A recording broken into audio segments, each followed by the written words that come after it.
Returning to my Coin Lady channel, I am pleased to see you again. The printing of green candles has begun with XRP, folks. The long-awaited good news has finally arrived.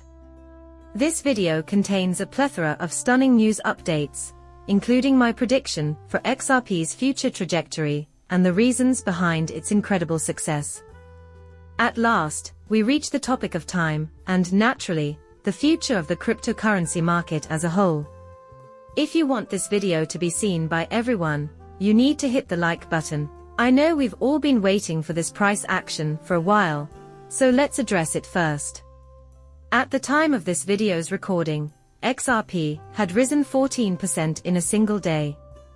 I had anticipated a daily correction, given the current overbought condition of the stochastic RSI, but now XRP is following the trend of the cryptocurrency market as a whole. Looking at the recent surge in Bitcoin prices is, absurd. Incredibly, it is.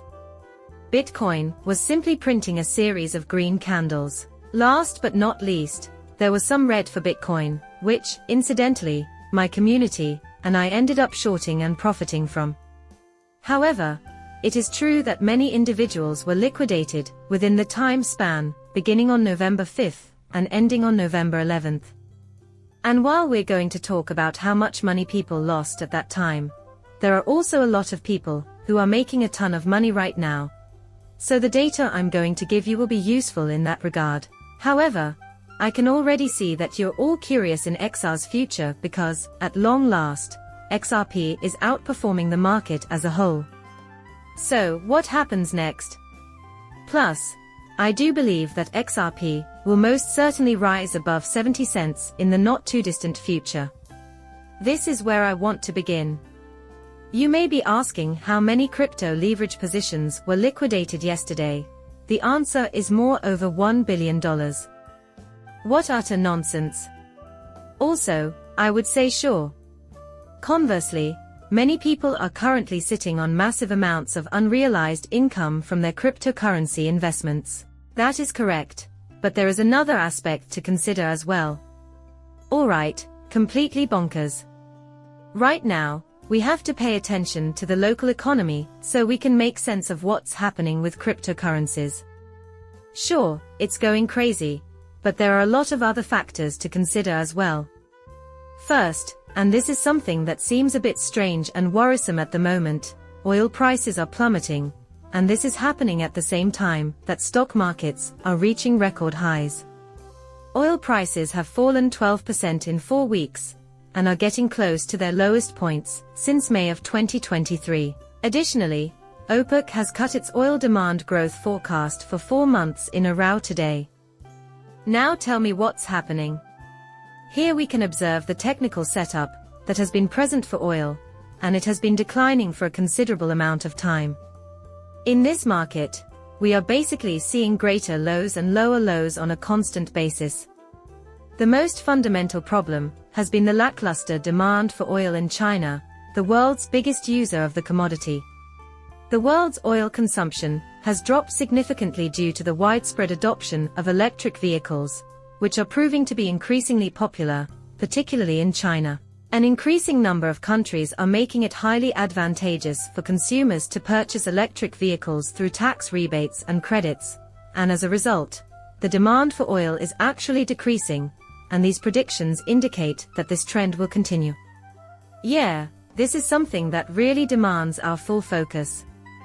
And it's clear that demand projections are lowered and the rally is sold every time oil prices rise. Additionally, OPEC reduced their demand growth prediction for 2024 from 101.93 million to 1.82 million, and they lowered their outlook for Chinese oil demand growth from 580,000 to 450,000 today. The demand, therefore, is extremely low. You may be asking, how is this relevant to the economy as a whole? The situation that arises when the demand for oil declines. Well, looking at the big picture, it seems like oil demand has consistently increased. So, what's new?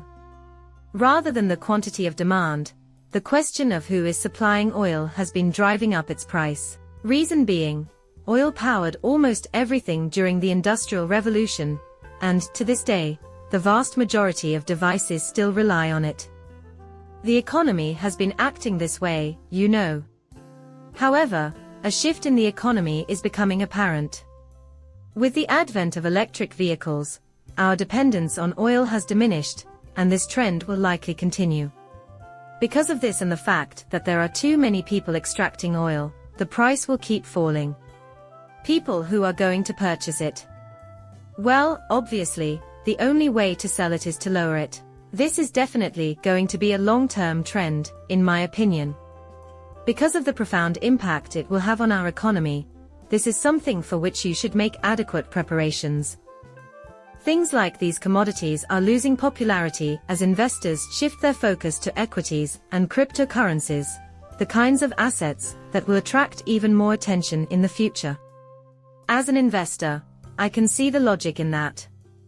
Do you want to put your money into a sector that everyone is betting will boom in the future, because of all the amazing uses for it? Maybe you'd rather not put money into something that is rapidly becoming obsolete. Seems like a pretty obvious concept to me. And this is why, as we will discuss shortly, XRP is going to see a flood of new capital coming in very soon. We also need to address the issue of our credit card data. For the simple reason that this is crucial. The average credit card amount is 6.9% higher than last year, more than 20% more than 2 years ago, and 28% of US credit card users are still paying off last year's holiday shopping. People need money to invest so asset classes can go up. This is absolutely crazy. 28% of folks still haven't paid off from previous year. It's a person from the past. These are the official figures, as you can see for yourself. So, at this very moment, two things are taking place. All-time highs have been reached by the markets. Credit card debt among consumers is also on the rise, reaching record highs. It's out of this world. People are spending money they don't have, which is a bad thing since, as we witnessed in the 2007 to 2008 financial crisis, the bubble will explode at some point. The government ultimately printed a lot of money to save the banks in 2007 and 2008, thus sending a message that they couldn't afford to have a bank run. Because of this, everything will collapse, and it's likely that this will happen again. From what I've observed, whenever central banks decide to bail out their citizens, a large portion of the bailout funds end up pouring into cryptocurrency, which seems to be the market's main bet at the moment. This is what the market is saying. They are basically saying the US dollar will be devalued, they claim. Virtual currency most likely isn't. I say we invest everything in cryptocurrencies and hope for the best. Bitcoin has surpassed gold in value, and that is obviously the reason why. The current price of 1 kilogram of gold is around $83,000, and 1 Bitcoin is around $86,000. This is just absurd, folks. That is completely ridiculous.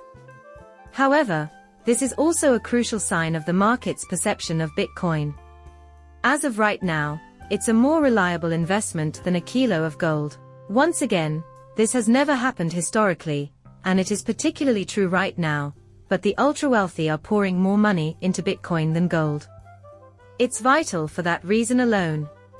I appreciate you taking the time to view my video. When you're done, hit that subscribe button and let me know what you think.